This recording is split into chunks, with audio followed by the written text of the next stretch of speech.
नमो सिद्धाणं नमो आयरीयाणं नमो वज्रायणं नमो लोय सर्वसागुणं वन्दितु सर्वसिद्धे भुवमचलमणो वमं गतिं पत्ते गोच्छामि समयपाहो नमो सुधे बलि भणिदम् नमः समय साराय स्वानुभूत्या चकासते चित्स्वभावाय भावाय सर्वभावान्तरक्षिते निज स्वरूप को परमरस जामे भरो अपार वंदो परमानंदमय समय सार अधिकार।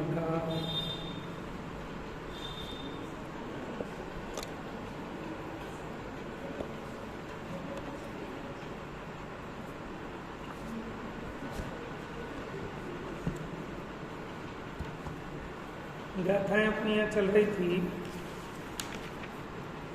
ये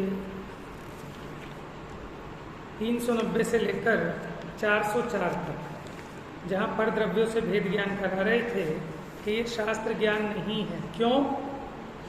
क्योंकि शास्त्र कुछ जाने नहीं। उसी प्रकार स्पर्श रस गंध वर्ण शब्द कर्म तो ये जीव ही ज्ञान स्वरूप है।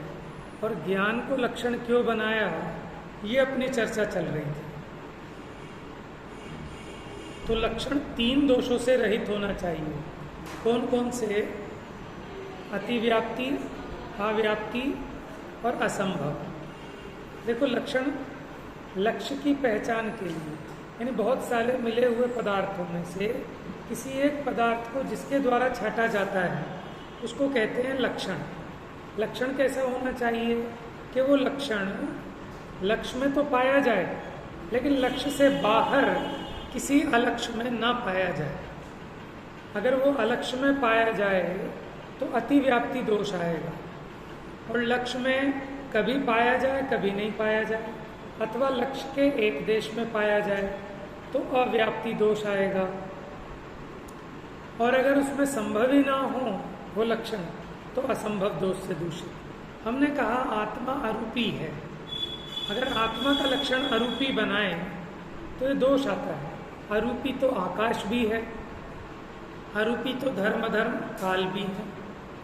ठीक है, तो अतिव्याप्ति दोष से दूषित हो जाएगा ये लक्षण। अगर हम इसका लक्षण बनाएं कि केवल ज्ञान वो जीव का लक्षण है, तो फिर जिनको केवल ज्ञान नहीं है वो जीव नहीं ठहरेंगे, वो पहचान में नहीं आएंगे। फिर तो केवल ज्ञान भी सही लक्षण नहीं है। तो सही लक्षण क्या बनाया? उपयोगो लक्षणम।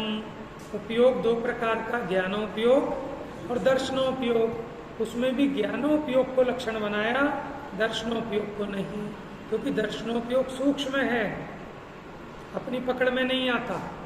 लेकिन ज्ञानोपयोग सविकल्पक है, व्यक्त है, ज्ञान का विषय बनता है, क्योंकि उसी से अपने को समझ में आएगा कि मैं जीव हूँ। दर्शन आपके ज्ञान की पकड़ में नहीं आएगा, लेकिन ज्ञान का आप वेदन करते हो। अभी आप जान रहे हो, ऐसा भी आप जानते हो, आप जानते हैं, ऐसा आपके जानने में आ रहा है ना। तो ऐसा जो जानता हुआ ज्ञान है उसको जीव का लक्षण बनाए। ठीक है, यानी व्यक्त लक्षण प्रकट होना चाहिए, प्रसिद्ध होना चाहिए, क्योंकि प्रसिद्ध के द्वारा अप्रसिद्ध की पहचान कराते हैं। क्या कहा? प्रसिद्ध के द्वारा अप्रसिद्ध को बताते हैं। अगर तुम्हारा लक्षण ही अप्रसिद्ध हो, उसे ही ना जानते हो, तो फिर लक्ष्य को कैसे जानेंगे? तो इसलिए ज्ञान ऐसा लक्षण है जिसे सभी सैनी पंचेंद्रिय, ठीक है, जानते हैं, पहचानते हैं, उससे पकड़ सकते हैं। इसलिए आत्मा की पहचान का चिन्ह ज्ञान लक्षण बनाए।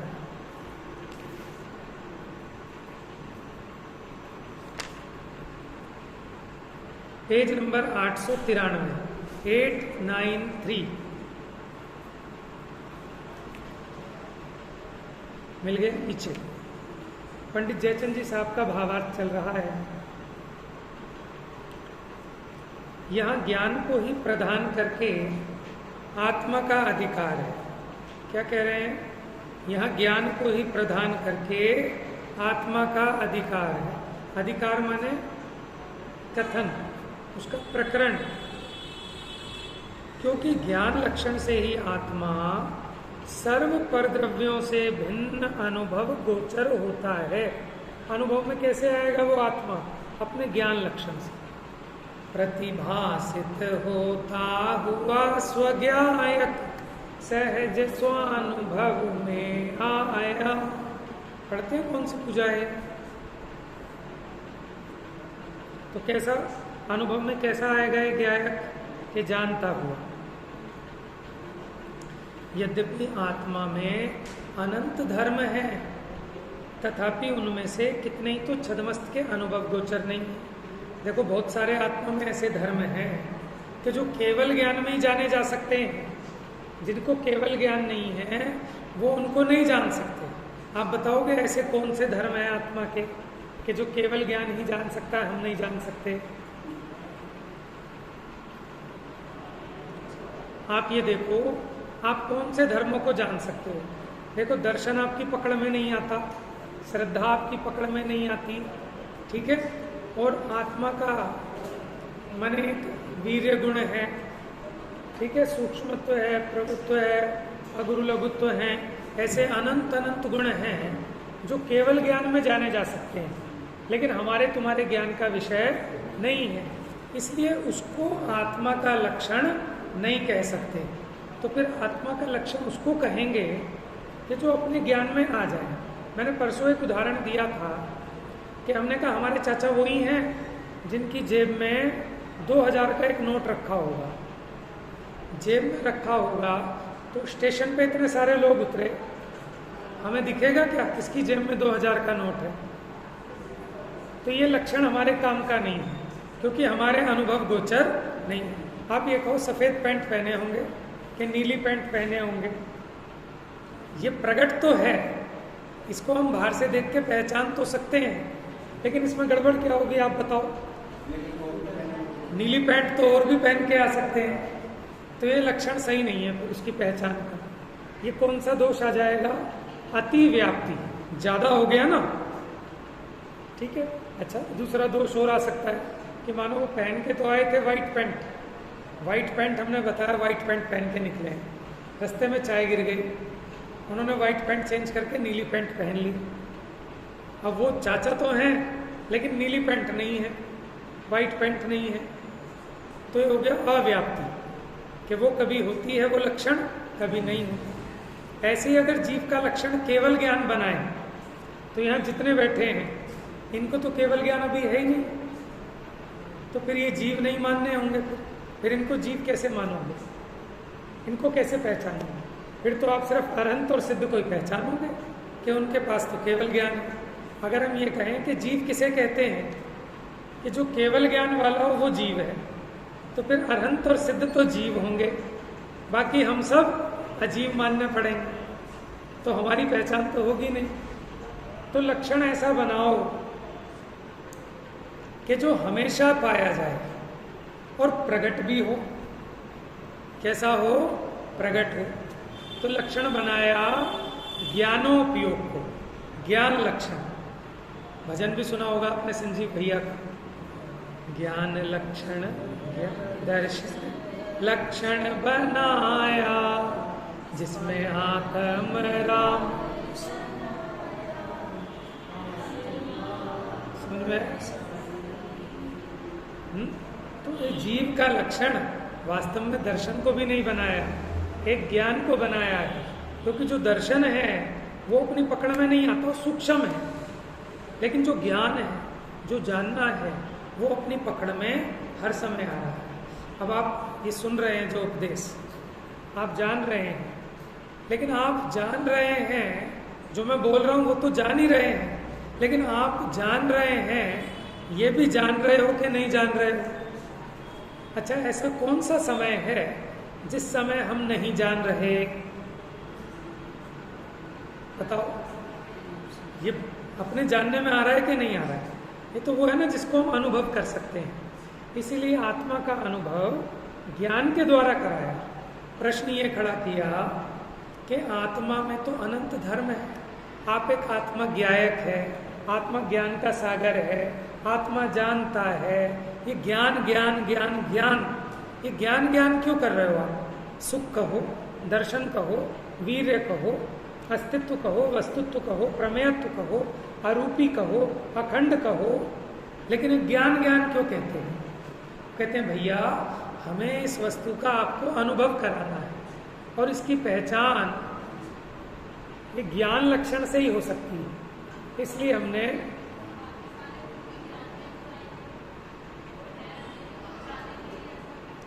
लेकिन अभी जानने में नहीं आता ना छदमस्त को, केवल ज्ञान होने पे तो जानने में आएंगे, लेकिन एक ज्ञान का परिणमन ऐसा है कि जो छदमस्त को भी जानने में आता है। समझ में आया? तो इसलिए जीव की पहचान का चिन्ह बनाया ज्ञान को, लेकिन कौन से ज्ञान को? कि जो अभी प्रकट है ज्ञान, जो होगा उसको नहीं, जो अभी प्रकट है। समझ में? यानी जिस ज्ञान से हम निरंतर जान रहे हैं, ये जो जानन जानन पना है, यही जीव का चिन्ह है, इसी से सिद्ध होता है। जैसे किसी आदमी को पहचानना, मर गया है कि जिंदा है, कैसे पता लगाओगे? मानो उसकी सांस चल रही है, धड़कन आ रही है तो जिंदा है। ऐसे जीव की धड़कन क्या है? ये जानन जानन पना। अगर आपने जानन पना को पहचान लिया तो आपने जीव को पहचान लिया। देखो, आपको कॉटन का कपड़ा लाना है तो पहले आपको उसका लक्षण तो पता होना चाहिए। कहीं ऐसा ना हो कॉटन के नाम पर पॉलिस्टर दे दे, टेरिकोट दे दे, तो कैसे पहचानोगे आप? बताओ। कॉटन जब तक आपको उसका लक्षण नहीं पता हो तो पहले आप लक्षण को सीखो। अगर आप लक्षण सीख गए तो आप उस लक्षण से लक्ष्य को पकड़ लोगे। आपको कॉटन का पता है, ऐसा रूखा सा होना चाहिए कपड़ा, ठीक है ना, चिकना नहीं होना चाहिए। खुरदुरा जो है, रूखा जो है, मोड़ने पर मुस जाए, है ना, जिसमें सलवट पड़ जाए, वो कॉटन है। और अगर मोड़ने पर भी मुसे नहीं, आपको बढ़िया तो लग सकता है कि बहुत बढ़िया है, लेकिन वो कॉटन नहीं है, उसमें पॉलिस्टर मिक्स है, टेरिकोट हो सकता है, सेंचुरी हो सकता है, सिंथेटिक हो सकता है। समझ में? अगर आपको लक्षण नहीं पता तो आप लक्ष्य को कैसे पहचानोगे? ऐसे ही अगर आपको ज्ञान लक्षण नहीं पता तो ज्ञान लक्षण से लक्षित उस ज्ञायक को कैसे पकड़ोगे? समझ में आ गया? देखो,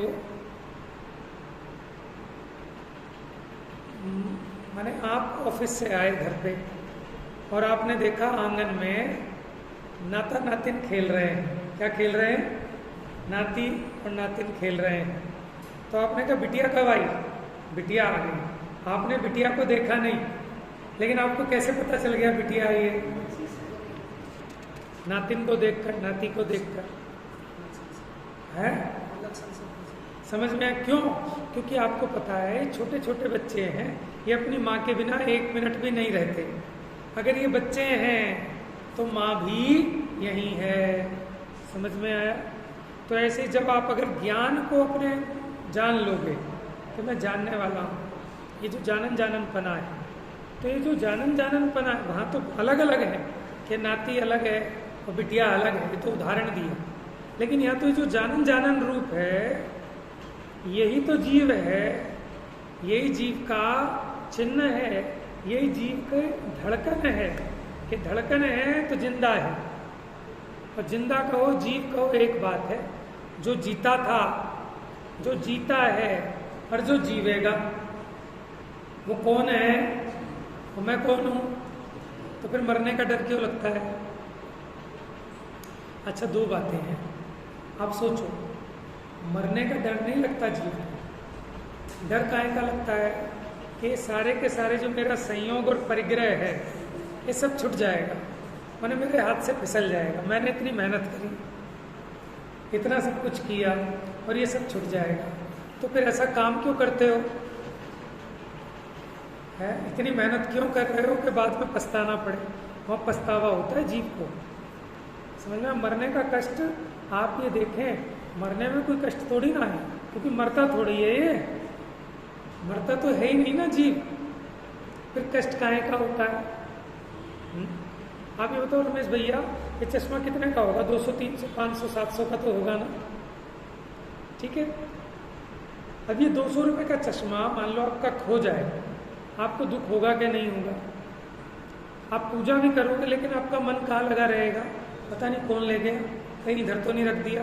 पूजा करते करते भी निगाह इधर उधर चलती रहेगी। किसके लिए? सिर्फ एक 200 रुपये के चश्मे के लिए। और जबकि कोई बड़ी कीमत नहीं है 200 रुपये, मिनट में खर्च हो जाते हैं। पोता कहेगा पापा चीज़ लेनी है, ले बेटा ले, 200 रुपये 1 मिनट में खर्च है। अच्छा वो तो 200 रुपये की चीज़ है, एक 10 रुपये का रुमाल हो, वो भी इधर उधर हो जाए तो उपयोग बेचैन होता रहेगा, स्वाध्याय में भी मन नहीं लगेगा। और 10 रुपये की कीमत कितनी है? ऐसे तो पता नहीं कितने 10 रुपये फेंक देते होंगे दिन में, कीमत कुछ नहीं है। लेकिन आप मोह देखो, जो हमारा परिग्रह है उसमें हमारे परिणाम कैसे फंस रहे हैं। एक 10 रुपये के रुमाल में फंस रहे हैं। करोड़पति सेठ जी 10 रुपये के रुमाल के पीछे चेहरा उतर गया। 3 लोग के नाथ के दर्शन करने आए हैं, 10 रुपये का रुमाल इधर उधर हो गया, वो करोड़ों का नुकसान कर लिया आपने, दर्शन में ही मन नहीं लगा। आप ये सोचो, ये जीव ने कसाय कर करके, मोह कर करके ये जो परिग्रह जुटाया है ना, जिसे कहते हैं मैंने बड़ी मेहनत की है इसके पीछे, अभी एक जरा सा एक पेन 10 रुपये का इधर उधर हो जाता है तो परिणाम कैसे व्याकुल और व्यग्र होते हैं। अब जब ये सारी की सारी चीजें करोड़ों रुपए की एक साथ खो जाएंगी, समझ में? क्योंकि वियोग देखो, चीज तो जहां है वहीं है, खोता कुछ नहीं है, सिर्फ उस संबंधी अपना ज्ञान खोता है। गलती से आप स्वाध्याय में आए, आपने चश्मा एक टेबल पे नीचे रख दिया, आप यहाँ भूल गए। अब आप कहते हो चश्मा खो गया, चश्मा खो गया। ये चश्मा कहीं नहीं खोया, चश्मे में पैर थोड़ी लगे हैं कि कुंभ के मेले में गया और खो गया। चश्मा तो जहां आपने रखा था बिल्कुल वहीं है, एक इतना सा नहीं खिसका वो, आप भी नहीं खोए। तो खोया क्या है? उसकी स्मृति कि हमने कहाँ रखा था वो भूल गए हो आप, और उसी में बेचैन हो रहे हो। तो कुछ नहीं खोता। ये परिग्रह, मकान, दुकान, प्लाट जो है ना, ये जहाँ है वहीं रहेंगे, और रजिस्ट्री भी आपके नाम ही लिखी रहेगी, लेकिन नाम ही चेंज हो जाएगा आपका। प्रॉब्लम तो ये है, कितने ही अपने नाम रजिस्ट्री करा लो, लेकिन जब तुम्हारा नाम बदल जाएगा तो उस रजिस्ट्री का क्या करोगे? रजिस्ट्री नहीं बदली, समझ में? नाम बदल गया। इसी को दौलत राम जी कहते हैं, पर धर फिरत बहुत दिन बीते, नाम अनेक धराए, हम तो कबहु न निज घर आए। अपने प्लॉट की खबर नहीं है, दूसरे के प्लॉट पे कब्जा करने के चक्कर में है। समझ में आया? अरे अपने प्लॉट को तो काबू में ले, अपने घर को देख बाबरे, सुख का जहां खजाना रे, है? क्यों पर में सुख खोज रहा रे, क्यों पर का दीवाना रे। मतलब अब आप ये देखो ना, ये जो एक रुमाल है 10 रुपए का, ये सुख का कारण है कि दुख का कारण है? अभी ये इधर उधर खो जाए, है? मेरे को दुखी कर दिया 10 रुपए का रुमाल ने कि मिल नहीं रहा। आप ये सोचो, ये जो हमने इतने अपने कसाए लगा लगा के, ये मकान पैसे से नहीं बनता, ईंट गारा से नहीं बनता, ये हमारा उपयोग खा के बनता है। कसाए से चिनी जाती है ईंटें, नहीं आई बात समझ में? कि शास्त्र में तो लिखा है कि पुण्य के उदय से बनता है। शास्त्र में तो यही लिखा है कि जो महल मिला आपको, ये पुण्य के उदय से मिला। अब आप विचार करो कि जब मकान बनाते हैं ना, तो उसमें परिणाम लगाता है जीव। कैसे परिणाम लगाता है? हमने होश संभाला तो मकान तो बहुत बनाए हमारे पिताजी ने, और बनाए और फिर बेचे, बनाए और बेचे, बनाए और बेचे। लेकिन जब से हम थोड़े समझदार हुए तो हमने भी अपने परिणाम लगाने चालू कर दिए। हम मिस्त्री दीवार इतनी खड़ी करता था, हम शाम को आके देखते थे, दिन में जब टाइम मिले तब आके देखते थे।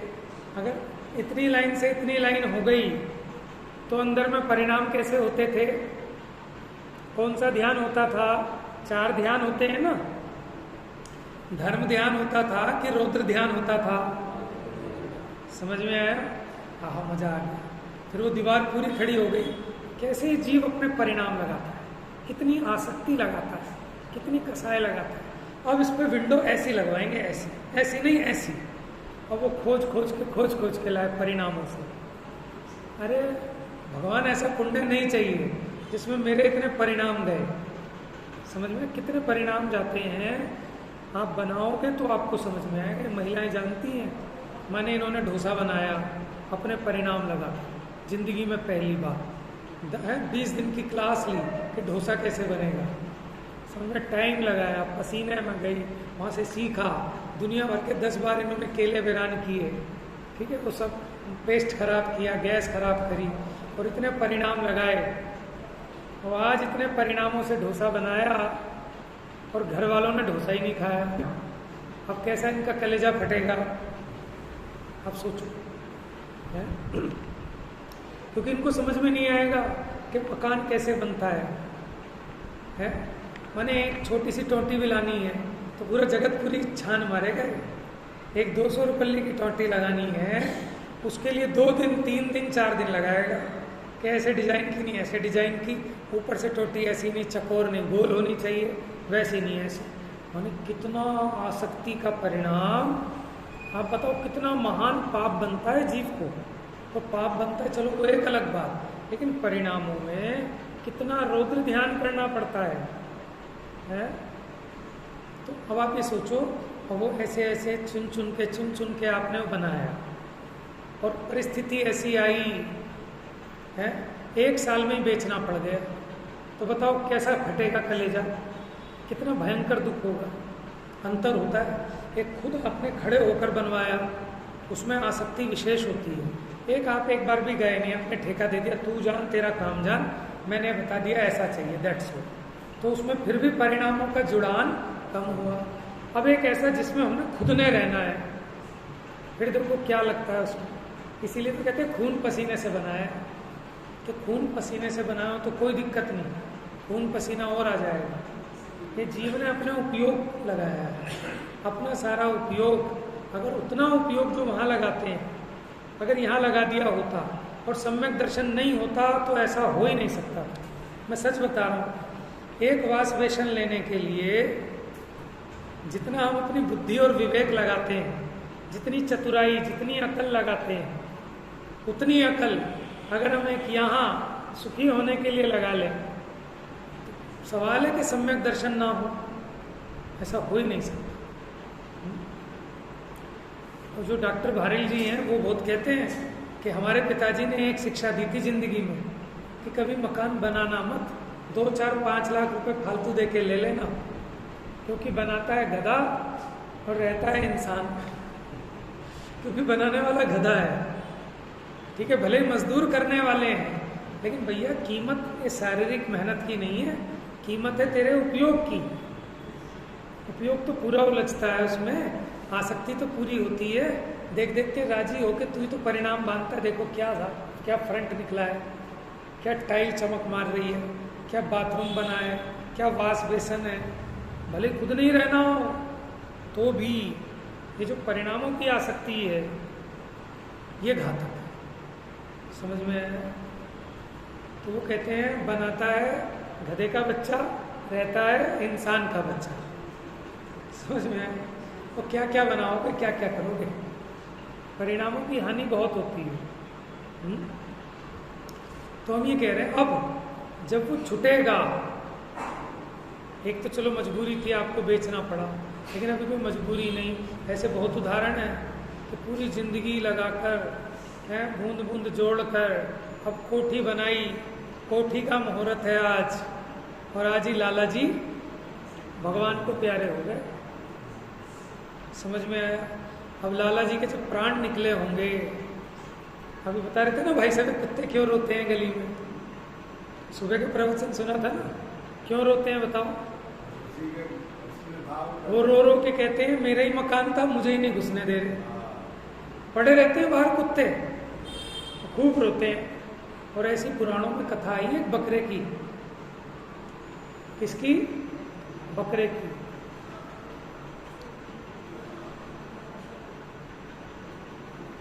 क्या थी वो बकरे की कथा? कि मुनिराज उस सेठ की दुकान के आगे से 3 बार गुजरे और तीनों बार मुस्कुराते हुए गुजरे। अब वो जो बेटा था बड़ा हो गया, उसने पूछा कि कोई ना कोई कारण तो है, ये महाराज क्यों मुस्कुराते हुए निकले? क्योंकि मुनिराज ऐसे तो नहीं मुस्कुराता। तो हम मुस्कुराते कब हैं? कि जब कोई चीज़ हमारे दिमाग में आती है तो कुछ उन्हें लगा होगा, तो पूछने गए कि क्या हुआ महाराज? तो उन्होंने बताया कि जब तू छोटा सा था, तेरे पिताजी तुझे गोद में बिठाए रखते थे, बड़े लाड से बड़े चाव से दुकान पे अपनी गोद में बिठाए रखते थे। एक दिन तो मैं तब गुजरा था मुस्कुराते हुए। क्यों? कि इसलिए गुजरा था। फिर दूसरी बार एक दिन तेरी दुकान में बकरी घुस रही थी। क्यों घुस रही थी?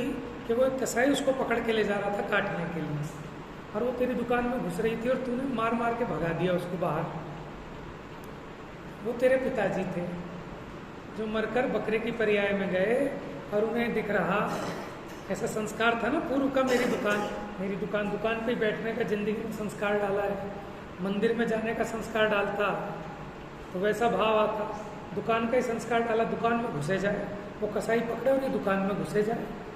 वही बेटा जिसने पिताजी का फोटो लगा रखा है, उनकी स्मृति में डेली धूप बत्ती अगरबत्ती करता है, ठीक है, उनकी पुण्यतिथि में शरबत बंटवाता है, भंडारे करता है, और वही पिताजी बकरे की पर्याय में आ गए, कसाई मारने के लिए ले जा रहा है, तो बेटा भी नहीं बचा रहा और भगा रहा है। समझ में? सच्ची कथा है।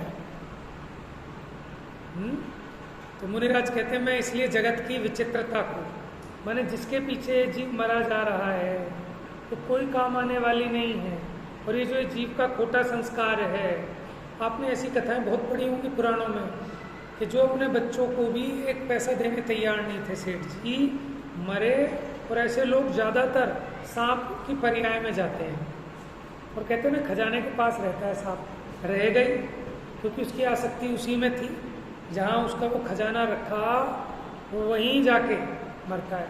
और फिर उसका बेटा आया, अपने बेटे को डंक मार दिया, अब उसे याद तो है नहीं मेरा बेटा है, पुराना संस्कार है खजाने का, खजाने में बैठा और कोई हाथ लगा उसे डंक मार दिया। इसलिए खजाने के पास सांप मिलते थे सबको, है पुराणों में लिखा है, मैं अपने आप से नहीं कह रहा, बहुत कहानियां ऐसी कि वो सेठ जी मरे और अपने ही उसमें वहाँ सांप हो गए खजाने में।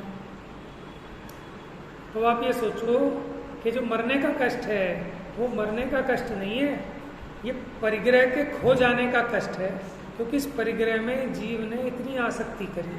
तो जीते जी अगर ये आसक्ति नहीं घटाएंगे, अभी पहले यही अभ्यास करना होगा कि छोटी मोटी चीज़ें खो गई 10, 20, 50 रुपए की, तो इसमें थोड़ी समता रखनी सीखो। अगर हम एक 10 रुपए की चीज़ में समता नहीं रख पा रहे और कल को ये सब छूटना है तो कैसे परिणाम होंगे? इसलिए अनित्य भावना, अशरण भाव, ये भावना जीव भागे तो उसको ख्याल में रहे, तो छूटना है क्यों फंस रहा है? कोई हमें के सब किराए पे मकान देंगे लेकिन 6 महीने को देंगे, हम कहेंगे भैया हाथ जुड़वा, हमें नहीं चाहिए, हम क्यों इतना उपयोग खराब करें, क्यों मेहनत करें? ऐसे ही साहब ये सब संयोग तो मिलेंगे, पुत्र तो मिलेगा लेकिन 10 साल के लिए लोगे क्या? माने जिसके पुत्र ना हो और वो भगवान के पास जाए, वहाँ व्यंतर प्रकट हो जाए, माने वहाँ का जो भी व्यंतर हो कि मांगो वत्स, क्या मांगते हो? कि पुत्र मांग चाहिए साहब, पुत्र तो मिल जाएगा लेकिन 10 साल के लिए मिलेगा। क्या 10 साल में पुत्र मर जाएगा? कि नहीं, तुम मर जाओगे तो 10 साल के लिए मिलो। बच्चे की आयु भले 100 साल हो लेकिन तुम्हारी 10 साल है, तो तुम्हें तो 10 साल के लिए मिला ना, क्या करोगे उसका? तो जब हमें ये बात ख्याल में रहेगी कि ये चीज़ 4 महीने के लिए मिलनी है, रहने दो यार, नहीं चाहिए, नहीं चाहिए। लेकिन अभी इसको क्या लगता है, इसको लगता ही नहीं है कि जो मिला है ये मर जाएगा, ये छूट जाएगा, ये नष्ट हो जाएगा। इसको क्या लगता है कि अमर पाटा लिखवाया है, इसलिए इसकी आसक्ति बनी रहती है। और अगर इसको ख्याल में आए ये संयोग सब क्षण भंगुर है, क्या है वो, पानी का बतासा, उद्गल का क्या विश्वासा, जैसे पानी बीच बताशा, खाने वाला बताशा नहीं, क्या बुलबुला। हम छोटे थे, हमारी बुआ मेरठ होती, तो हमारा जो भैया था, बुआ का लड़का, तो उनसे कहा कि इसको खिला के लाइए जरा पानी पता से। भगवान जाने क्या चीज़ होती है, हमारे दिल्ली में तो गोलगप्पे कहते थे, छोटे छोटे थे हम बहुत। तो पानी पता से खिलाने गए, तो पता से नहीं निकले तो गोलगप्पे निकले। तो यहाँ पतासे का मतलब ना तो गोलगप्पे हैं ना पतासे हैं, बुलबुला। तो जब अपने को एक ख्याल में रहेगा कि जितने संयोग जिन्हें मैं अपना मान रहा हूँ ये पानी के बुलबुले जैसे हैं, ये जो बादल है ना अभी हैं और अभी छट जाते हैं। कितने महापुरुषों को ये बादल देखा, इतने सुंदर महल दिख रहा था बादल से, लगता है ना कि बादल ऐसे बन गए कि ऐसा लग रहा है कोई हाथी है, किसी को लग रहा है कि कोई महल है। तो कौन से वो राजा थे कि वो अपने महल की छत पे थे और उन्होंने देखा कितने सुंदर महल की रचना है बादलों की। इतनी क्षण में हवा चली और वो महल सारा बिगड़ गया। ओहो, ये बिगड़ गया तो ये भी तो बिगड़ जाने वाले हैं सारे संयोग, बस हो गया भेद विज्ञान, है ना। तो बस इतनी चोट काफ़ी है। लेकिन हम तो ऐसे हो रहे हैं कि धमाधम कितनी चोटें पड़ जाएं लेकिन असर नहीं पड़ता। तो देखो कितना खोटा संस्कार बांधा हुआ है। लेकिन अब चलो, अब तक नहीं बांधा ऐसा संस्कार, अब हमें इतनी गहराई से ये अनित्य आदि 12 भावनाओं को भाने की जरूरत है। तो जिनके अंदर में ऐसा संस्कार होता है ना, तो जरा सा एक सफ़ेद बाल देखा, अपना नहीं किसी दूसरे व्यक्ति का, और देख के वैराग्य हो गए कि अच्छा माने ये तो सब बेकार है जिसको मैं सोच रहा था कि अमिट है, कभी ऐसा नहीं होगा। अब देखो किसी वृद्ध व्यक्ति को, वृद्ध व्यक्ति कैसा होता है, हाथ की लाठी ऐसे हिलती है, नाड़ ऐसे हिलती है, नाक से नाला बहता है, ठीक है, मैंने वो लिखा है उसमें भव्य प्रमोद में बढ़िया सा, आँख में पड़ गया पाला, नाक से बहेगा नाला, और गर्दन में हो रहा है ऐसा पाला, हाथ हिल रहे हैं, पैर हिल रहे हैं, चलने का नहीं, आंखें अंदर ऐसी धस गई कि मैंने जैसे बच्चा देख के घबरा जाए, सारी स्किन ऐसे हो गई कि जैसे पता नहीं कहीं बाहर से कोई आया हुआ एलियन। समझ में आया कितनी दयनीय और कैसी दुर्दशा हो जाती है। तो आपको समझ में नहीं आता कि आप अभी जो ऐसा दम भरते हो कि मैं 200 दंड फैलता हूँ, 4 गिलास दूध पीता हूँ, एक मुक्का मारूँ धरती में से पानी निकल जाए, कि तू देख ये दशा तेरी भी होने वाली है। और ये तो भाग्यवान है कि जो इस दशा तक पहुंच गया, लेकिन 2-4 साल में निमट जाएगा तो इस दशा तक भी नहीं आ पाएगा। काहे का दम भरते हो, किस चीज़ का घमंड करें, किसका अहम करें, किस चीज़ पे अकड़ें। आप देखो कैसे एक क्षण में पलटी मारती है जी। मैंने उसमें सुना कि एक इनोवा गाड़ी जा रही थी जयपुर रोड पे, उसके बराबर में ट्रक जा रहा था, वो ट्रक पता नहीं कैसे पलटा, इनोवा दब गई, उसके अंदर जितने लोग थे मर गए। हाँ, यहाँ आदमी क्या सोचता है, थोड़ी हैवी गाड़ी ले लो, हैवी गाड़ी, हैवी गाड़ी मतलब ऐसे बढ़िया इनोवा वगैरह थोड़ी दमदार सी होती है, भैया कहीं दूर दराज जाओ सेफ्टी है। क्या सेफ्टी है, तो बराबर में चलता हुआ ट्रक जब उस पर गिरेगा क्या बचेगा, इतनी स्पीड में चल रही होगी, उस पर वो गिर गया। तो आपको सोच भी नहीं सकते, कितने ही आप किले और कोट बना लेना, जब समय आएगा तो मणि मंत्र तंत्र बहु होई, मरते न बचावे। ये तो एक पक्ष था, लेकिन हमने बात यहाँ से प्रारंभ की थी, जो जीता था, जो जीता है, जो जीवेगा वो कौन है। अब आप ये सोचो, अब आप अपने को जीव मानते हो कि सेठ जी मानते हो, कि विद्वान मानते हो, कि पापा मानते हो, समझ में आया। अगर जीव मानते हो तो आपको दर्द नहीं होगा, क्यों? क्योंकि जीव का मरण ही नहीं होता, तो उसे भय क्यों होगा?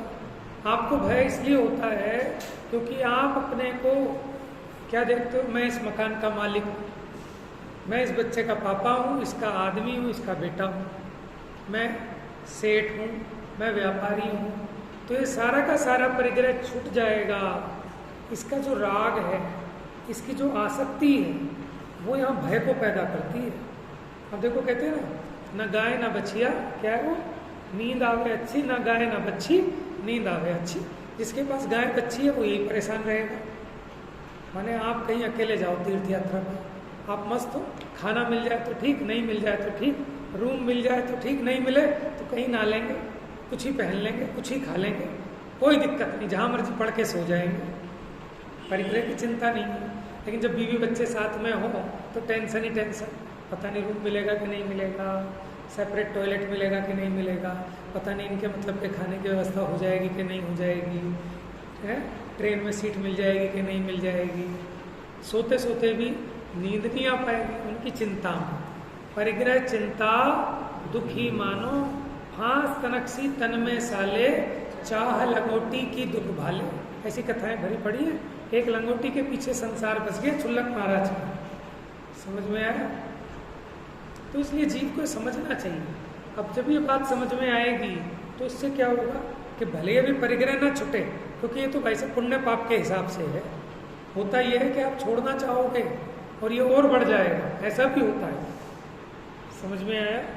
आपकी 6 फैक्ट्रियाँ आपने 6 बंद कर दी, एक ही रखी, लेकिन उस एक में इतना प्रॉफिट होने लगेगा, ना चाहते हुए भी होने लगेगा। समझ में आया?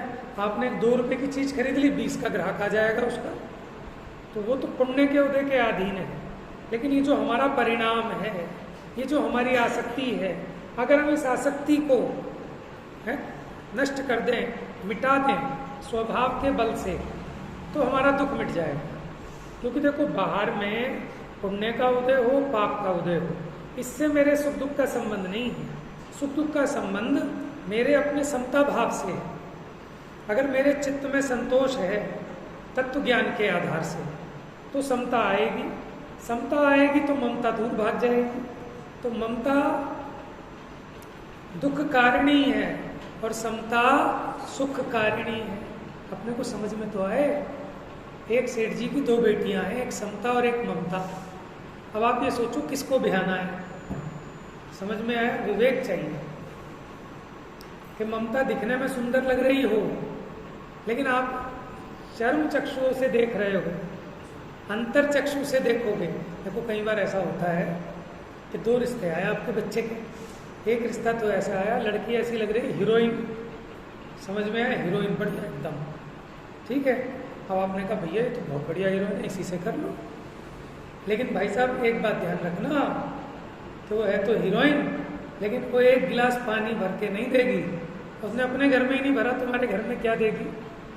ठीक है। कपड़े ऐसे पहनती है, मंदिर वो खुद नहीं जाएगी, और अगर कभी राजी भी हो जाए तो तुम नहीं ले जाओगे, कहोगे भैया तू यहीं बैठ। समझ में आया? खाने वाने का तो तुम भूल ही जाओ, खाना वाना मिलेगा। और उसकी अपनी वो होटल, किट्टी पार्टी, उसका अपना फ्रेंड सर्कल है, वो वहाँ भी घूमेगी। रात को पता नहीं 2 बजे आए, 3 बजे आए, उसका अपना सब है अलग तरीके से। तो एक तो बाहर में आपको दिखे हाई प्रोफाइल, बहुत सुंदर, जैसे कोई सेलिब्रिटी हो, और दूसरी आपको दिखे कि सुंदर तो नहीं है, सीधी सादी है, सिंपल सी है, लेकिन खूब सेवा करेगी। आप आओगे थके हारे, आपके लिए गिलास भर के पानी लेके खड़ी रहेगी इंतजार में, आपके पैर दबाएगी, आपको गरम गरम भोजन खिलाएगी आपके हिसाब का। अब बताओ किसका चयन करोगे दोनों में से? अब समझदारी है। देखो, जो मोह में आसक्त है, बाहर की चकाचौंध पे भ्रमित है, और वो जो हीरोइन है वो करोड़ों रुपए भी लाएगी, और ये जो दूसरे वाली 1 रुपया नहीं लाएगी। लेकिन भाई साहब, ऐसों के तलाक 6 महीने बाद देखे जा सकते हैं। करोड़ की बजाय 2 करोड़ उल्टे देते हैं कोर्ट कचहरी के साथ। उसको 2 करोड़ देते हैं, 2-4 लाख SHO को, 2-4 लाख वकील को। समझ में? सर्वर जो फूटे थे 2-4 लाख अस्पतालों में। समझ में आया? हमने ऐसे देखे 50 लाख का रिश्ता हुआ, 1 करोड़ में वापस निपटाया, भगवान बच गए, लौट के बुद्धू घर को आए, जान बची 100 लाख हो पाए। ये तो उदाहरण था। माने लौकिक में भी आदमी विवेक रखता है ना। देखो बच्चे तो मुंह में अंधे हैं, वो तो कहेंगे पापा ये नहीं है, वो सिर्फ बाहर के लिफाफे पे रीझ रहे हैं, उन्हें ये नहीं पता कि लिफाफे में अंदर कुछ है कि नहीं है। लेकिन जो बड़े लोग हैं, समझदार हैं, जिन्होंने दुनिया देख ली, दुनिया का अनुभव कर लिया, वो कहते हैं बेटा लिफाफा तो फेंकना है, लिफाफा थोड़ी खाना है, लिफाफा फेंकना है। ये जो लिफाफे में माल है उसको देख। अच्छा ये भी सच्ची बात है कि जब तक वो बहू आपके घर में नहीं आती तभी तक आप कहते हैं गोरी है, काली है, लंबी है, छोटी है, नाटी है, मोटी है, सुंदर है, असुंदर है। और जिस दिन आ गई उस दिन तो जैसी है अपनी है। लगता है आज तक कभी आपको? माने आपकी जब शादी हुई, आपने जब सेलेक्ट की तो 4 रिजेक्ट की होंगी, फिर ये 5वीं सेलेक्ट की होगी, तब ये सोचा होगा कि इन 4 से तो अच्छी है। लेकिन वो हमने जो पहले नंबर पे छुटवा दिया वो गलती कर दी, उससे तो थोड़ी हल्की है। लेकिन उसके बाद आज तक कभी आपको ऐसा लगा कि उससे अच्छी, उससे बुरी, ये गोरी है, काली, लंबी, छोटी, नाटी, मोटी, कोई मतलब ही नहीं है? तो ऐसे अब यहाँ आ जाओ कि अज्ञानी क्या देखता है कि बाहर की ये चकाचौंध, रुपया, पैसा, परिग्रह। अरे भैया इससे सुख का मतलब ही नहीं है। जिनके पास ये रुपया, पैसा, परिग्रह कुछ नहीं है लेकिन भीतर में समता है, शांति है, तो वो सुखी है। दिगंबर मुनिराज, उनके पास तो बहुत सुंदर थी, तुमसे सुंदर थी, हर एक नहीं थी, हजारों थी, आज्ञाकारी थी, कलहरी नहीं थी, और सर्व तरीके के पुण्य का उदय था, तब भी वो छोड़ के आ गए। क्यों? कि उसमें सुख नहीं था। तो उसमें दुख था क्या? कि दुख भी नहीं था। दुख तो आपकी आसक्ति में है, तो हम आसक्ति ही छुड़ाते हैं, क्योंकि दुख आसक्ति से है, स्त्री से दुख नहीं है। वो है ना, संसार में विष बेल नारी तज गए जोगीश्वर। तो नारी विष की बेल है और ये पुरुष ये अमृत की बेल है। नारी तो विष की बेल है, तो पुरुष अमृत की बेल होंगे। बहुत पार्शियलिटी है, क्योंकि पुरुषों ने पूजा लिखी ना, अब कोई स्त्री पूजा लिखेगी और उसमें कैसे लिखेगी? संसार में विष फल पुरुष है। समझे? कि भैया नारी को विष बेल नहीं कहा, नारी के प्रति तेरा जो राग है, तेरी जो आसक्ति है, वो जहर की पुड़िया है। समझ में आया? उस आसक्ति को छुड़ाते हैं, क्योंकि संयोग आपके अधीन नहीं है। आप चाह के भी नहीं छोड़ पाओगे, चाह कर भी नहीं जोड़ पाओगे, लेकिन जोड़ने की भावना में पाप होता है, छोड़ने की भावना में पुण्य होता है। और जोड़ने और छोड़ने का मोह छोड़कर अपने स्वरूप को जानकर, पहचान कर उसमें लीन होने से धर्म होता है, वीतराग भाव होता है, वो सुखरूप धर्म है। तो आज हमारी चर्चा ये हुई कि मरण का भय क्यों होता है, कि इन संयोगों में आसक्ति होने से हमें मरण का भय होता है। अगर मरण का भय दूर करना है तो भेद विज्ञान करो, इन संयोगों में से अपनी आसक्ति कम करो, इनका मोह तोड़ो जीते जी। जब आग लग जाएगी तब कुआं खोदने से क्या फायदा? समझ में? जब आग लग जाती है ना तभी ढूंढता है, अरे यार मैं भी एक वो ले आता, क्या होता है सिलेंडर, उसको क्या बोलते हैं? फायर एक्सटिंग्विशर बोलते हैं, अग्निशामक यंत्र। तो खूब उसमें से निकलती है गैस और बुझ जाता है। कि पहले से सोचना था, अब क्या, अब तो लग गई आग। तो ऐसे ही जीव अब मरण समय सोचेगा तो कुछ नहीं कर पाएगा। इसलिए अभी समय है, समय रहते अभी हम ये नियम हमें लेना चाहिए कि अब 10 लक्षण आएंगे, 10 दिन में हम ये नियम लेंगे कि कितना ही नुकसान हो, किसका? परिग्रह। क्योंकि जब परिग्रह मेरा है नहीं, इसके नुकसान के लिए मैं दुखी नहीं होऊंगा। मेरा पेन खो जाए तो, चश्मा खो जाए तो, पॉकेट कट जाए तो, चैन खिंच जाए तो, आप नया कपड़ा लाए बढ़िया 2000 रुपये का, तो भाई साहब उसमें साँट आ गई या फट गया, 2000 रुपये का कपड़ा लाए, 2000 की सिलाई दी और पहनते ही पहले दिन कचर हो गई उसकी। तो परिणामों को दुखी नहीं करेंगे, तो इतना थोड़ा थोड़े मोह से जीतना चालू करेंगे तो मोह मंद होगा, विचार करने का अवकाश होगा और हंसते हंसते छोड़ के जाओगे, क्योंकि आप कहीं नहीं जाने वाले, आप सदा अपने में रहने वाले हो, अपने ज्ञान स्वरूप को आप कभी नहीं छोड़ोगे। तो जो जीता था, जीता है और जीता रहेगा, तो मुझे जीते रहो इस आशीर्वाद की जरूरत ही नहीं है। ये तो भगवान ने आशीर्वाद दे दिया है, इससे बड़ा क्या आशीर्वाद है। हम किसी के चरण छूते हैं और आशीर्वाद क्या कहते हैं, जीते रहो, कि मेरा तो स्वरूप ऐसा ही है कि जीते रहो। ये जिनवाणी का आशीर्वचन है कि तू सदा जयवंत रहे, जीता रहे, क्योंकि तू जीव है, तू मर ही नहीं सकता। इनके वियोग का नाम मरण है, और दुख होता है वो आसक्ति से होता है, कसाय से होता है। तो हम जीते जी इस कसाय को घटा देंगे, मिटा देंगे, इनकी आसक्ति छोड़ देंगे। जो जो चीज़ मुझे हैरान परेशान करती है उससे मोह घटाना पड़ेगा। वो पुत्र के पीछे बता रहे थे ना कि वो बाबा परेशान है, आया नहीं बच्चा, स्कूल से नहीं आया, सुबह बता रहे थे ना, तो वो अम्मा परेशान हो रही है, बाबा परेशान हो रहे हैं। काहे से परेशान हो रहे हैं? मोह से, कि चलो अपने पालना वो तुम्हारी जिम्मेदारी थी, अब कहाँ कहाँ का ठेका ठाओगे। हालांकि वो अपने बच्चे भी अपने उदय से पले, चलो वहाँ तो तुम्हारी जिम्मेदारी थी, लेकिन अब उनकी जिम्मेदारी लेने वाले हैं तो सही, क्यों मोह में मरे जा रहे हो। तो जब प्राण निकलेंगे ना तो ये सब चीज़ें एक साथ दिखाई देंगी, एक साथ। तो इसलिए जीते जी हमें ये अभ्यास करना है कि मुझे क्या चीज़ दुख दे रही है, मेरी आसक्ति कहाँ अटकी है, तो वहीं प्राण अटके रहेंगे जीव के, फिर मर के उसी घर में व्यंतर हो जाता है। बहुत लोग ऐसे होते हैं कि इसीलिए अभी कौन बता रहा था, आप बता रहे थे, कौन एक दिन चर्चा चली थी ना, अच्छा हमारे दूसरे स्वाध्याय में चल रही थी चर्चा, तो यही बता रहे थे कि अपने बाबा, अपने घर की सास की जो सास थी वो मर गई और अपने बच्चों के सर पे आती है। मोह की लीला है ना जीव की, कि प्राण नहीं निकले, इसको कहते हैं प्राण अटक रहे, आत्मा भटक रही है। अन्यमति तो इसे कहते हैं आत्मा भटक रही, आत्मा नहीं भटक रही, वो व्यंतर जाति में गया, खोटी गति है वो भी। व्यंतर भवनवासी 3 है ना, भवनवासी व्यंतर ज्योतिषी, तो इसमें एक तरह से दुर्गति हुई है उसकी, क्योंकि पुण्य तो था पल्ले में, पुण्य तो किया, धार्मिक क्रिया भी की, सब कुछ किया, लेकिन मोह की आसक्ति बहुत थी। समझ में आया? तो फिर वो इसमें आ गया, नहीं तो वैमानिक में जाता, भवनवासी व्यंतर ज्योतिषी नहीं होता। समझ में आया? और जहाँ जाए कहीं जाए कोई मतलब नहीं, मतलब सारा यहाँ से है।